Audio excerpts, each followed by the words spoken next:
So for the 26th event of the CSCE Shadowing Day, we have 3 people plus our VP of the Quebec region, which I have to add to this slide.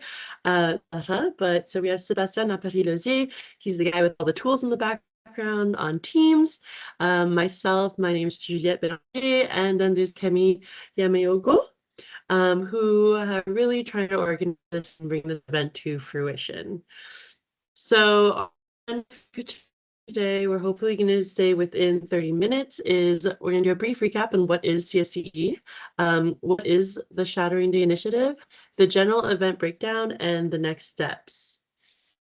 So the Canadian Society for Civil Engineering, also known as CSCE, is a non-for-profit learned society created to develop and maintain high standards of civil engineering in Canada, enhance the public image of the civil engineering profession.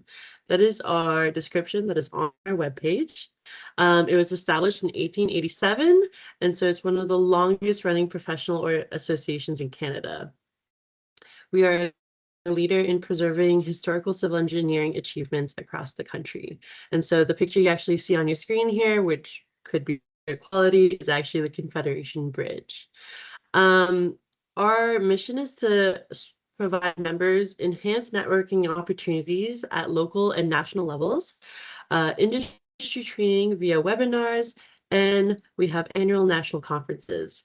So on your screen, you guys may be a little bit more familiar with this than I am, but we do have student competitions. We have concrete canoe, water treatment, and steel bridge. So a lot of universities across Canada do have CSCE student chapters. I know in Montreal we have Concordia, McGill, ETS, Poly, and far more.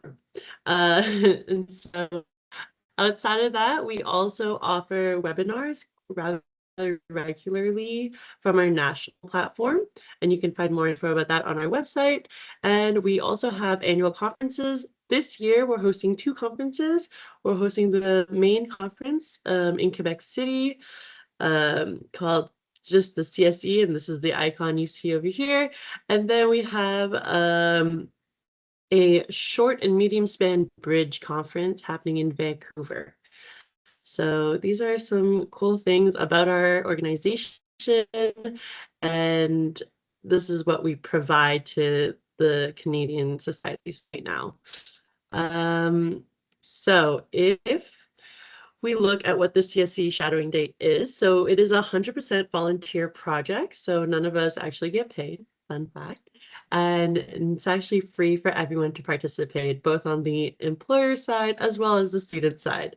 So we really wanted to make this accessible to have as much participation as possible. Why it exists? So this kind of stems from my journey. So I'm about 3 years into my professional journey right now. And when I started, I actually moved to Montreal after my undergrad in Washington, D.C. Long story, but when you're in the States, you learn different code, you don't work in French, and there's not a lot of crossover between those 2 areas. So I actually started at my first job, and Sébastien, the guy in the chat, used to be my old boss, so that was fun. But when I started, I didn't know how to read a drawing plan. I didn't even study the correct code, so I didn't really know what I was doing, and I felt really lost. It didn't help that I didn't know anyone here, and that everything was in French, which I had studied when I was a kid, but it was really kind of hard.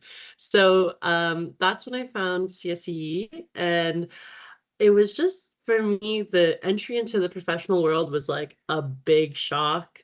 I thought school would prepare me for it. It was a lot. It was overwhelming, but also I think everything's overwhelming when you get into like a big life's change.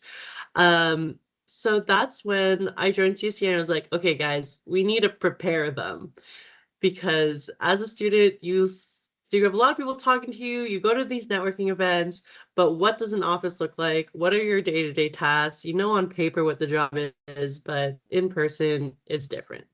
So the goals of this event is really to immerse you into the professional environment. That's why we're putting you in their offices with people who do this job day to day, right? And through that, if you're able to, when you're able to shadow someone, you're able to get some knowledge transfer. So that two-way slab calculation that you learned in class that made absolutely no sense, well, you can actually see a two-way slab and why it's important to know how to design it, right? And then on top of that, if you're in an office, obviously they have colleagues, obviously they have managers and supervisors and a whole project team behind them. So you get to have networking at the headquarters as well as the event. We are hosting a Psych Set, a happy hour right after the event, where you guys are able to come together, speak about your experiences, meet different engineers, since you're primarily paired with one person. And if you get, by going to the event, you get to meet everyone's engineer, right? So overall, the primary purpose of this event is to set your expectations for the environments in which you'll be entering in the workplace, and to get you face to face with people actually doing the work or people who can actually hire you. So first impressions do matter, and we really want to make sure that you're getting the most out of it. So let's see if I can. Okay. So, general event information. So, between now and the day of the event, you will be matched with a civil engineering professional. That is what we're going to do on our side based on your information that you provided in the survey with which you registered for the event. You will be directed. So, after that, the professional will get your CV and your intro so they'll know a little bit more about you, and we'll give them also your contact information. We've offered people the opportunity to either host you for a full day, so most likely start at 9 a.m., or a half day. Most likely will start after lunch. So that's why your meeting time with the professional is variable. Then you will be sitting with them or following them around in their workplace from 9 to 5 or 1 to 5. And then hopefully you will both come and join us at our networking event. We don't yet know where that location will be. However, it will be located downtown. And most offices that we are placing you in will be also located in proximity, if not walking, then by metro. So let's just make sure that we are punctual, responsive, and we are dressing appropriately for our work environments, right? You, as a participant in this activity, you represent CSCE, you represent your school, you represent yourself, right? And they're also representing their company. So we really want to show that we're not just putting kids or random people into this. You have experience, you know at least the beginning of what they're working on, what they're talking about. Let's dress to impress. So our host companies this year, which we're really excited for, are Hydro-Quebec, Atkins Realist, and WSP. And so a lot of these companies are really big. So they have multidisciplinary teams, which will cover the range of interests that you guys actually submitted in the form. So we will do our best to pair you with someone who is working in the field you're interested in, and speaks their language and everything. It may not always work. There's about 25 of you or 24 currently signed up. So we're gonna have to there may be some disconnects here and there, but ideally, like, everyone had a story, everyone got there somehow. Sure, you're maybe not interested in geotechnical engineering, but hey, like, geotechnical is super important, especially when it comes to, like, if you're interested in buildings, like, that is the foundation on which you're putting your building. You need to understand what's going on down there to make sure that the stuff you do later actually stands, right? So try to make the best of everything. Ideally, you'll be in your dream environment, but really, let's see how it is. And yeah, these are big partners, and we're hoping this goes really well so that we can expand this list further. I know some of you had asked for on-site opportunities, or maybe opportunities with manufacturers and stuff. And so we did work to try to get them in this we weren't able to get them in this edition. However, we're still waiting on some responses. So potentially between now and the event, there is a chance that you could end up in one of those in companies. And yeah, so I feel like that was that was super quick. But I think that was the general information. I'm gonna let Sebastian or Kemi pipe in with any additional info. If not, please raise your hand and unmute yourself, and we can go through questions because there's some things that could be clarified. First, Sebastian. Yeah, I can add some words. Yeah, I'll try to find it in English. The idea really is when we're selling this to companies and both to you guys, the idea is to be able to explore, to offer to everybody like an opportunity into the market.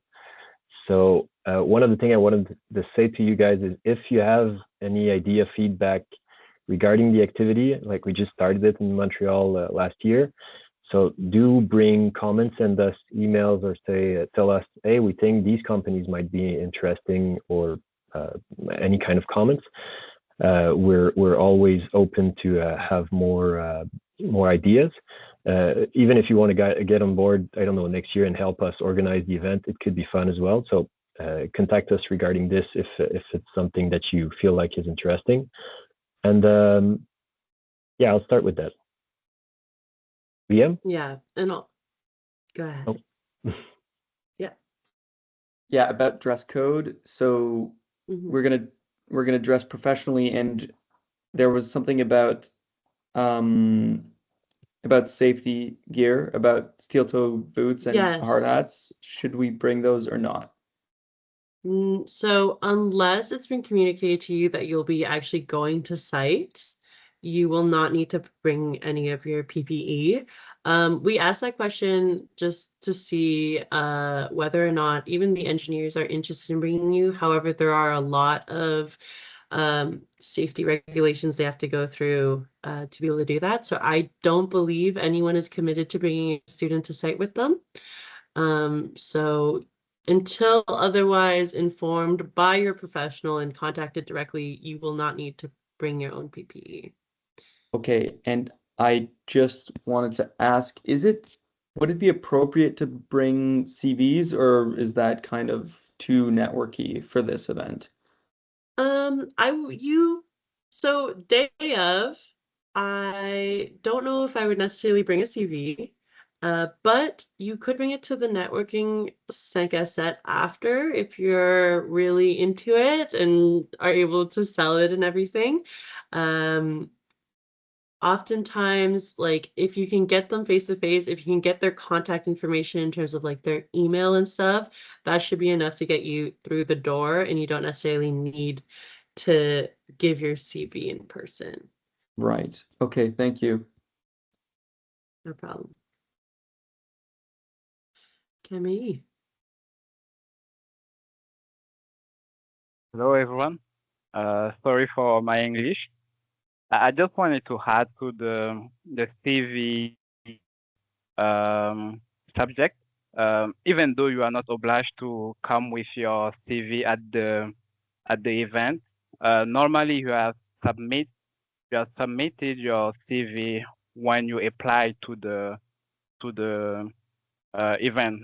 So we will make sure to transmit the CV to the different companies in order to them to see the content of your work experience. Yeah, because when we match them to give them a little bit more context about you, we will be sharing the CV you submitted on the form. So we're not too worried about that. Other than that, there is a chance that your professional may not be very responsive. They may be last minute. That is to be expected. Engineers are not known for communication. But if that happens to you and you do not know where you need to go and when to present yourself and all that, please reach out to us on our email or on our LinkedIn. We monitor both. and we are going to be able to help you get into contact with your person. And also, if anything ever goes wrong, if ever you have a complication and you actually aren't able to attend, the sooner you can let us know, the better. So we really need to make sure that we're providing everyone with the correct resources and information to make this event a success. So yeah. There's also For the- something else I wanted to add. So it's always with the partnership with the industry, it's always I wouldn't say difficult, but there's always challenges because people in the industry are they are doing work with sometimes other government company, and they have some contractual limitation to share information. So I know for Atkins Realis, they will have some kind of different routine to the activity, so it won't be directly shadowing. My understanding is they want to have everybody in the room, and they will present a lot of different aspects of what they do. So they shared this information with us, and I just wanted to make sure. So we'll do some match, and if you think it's not something you're comfortable with, just reach out to us, and we'll see if we can do something else to mix and match. So this is just a little bit different from what we have in mind for shadowing, but that's what they offered based on their capabilities for what they can share as information. And there's something else also, Juliette, I didn't mention to you, but I want to have for my company, I have one spot, my right side. Exciting. So you can go shadow Sebastian at his company. He's a partner, so you may witness a lot of meetings, but it's sure to be interesting. Other than that, yes, in terms of the privacy clause, like I know that I work on a project that takes some government security clearances, so I will not be able to host anyone. But there is a chance that you are privileged to some information that cannot be shared. So let's make sure we're not like, I don't know, writing down names, taking pictures, just like common sense things. These people are nice enough to bring you in, to show you around. So let's not put them at risk of losing their jobs if something gets leaked somewhere. So yeah, be respectful, but also ask questions. It'll feel long if you just and listen to them talk all day. So yeah, any other questions?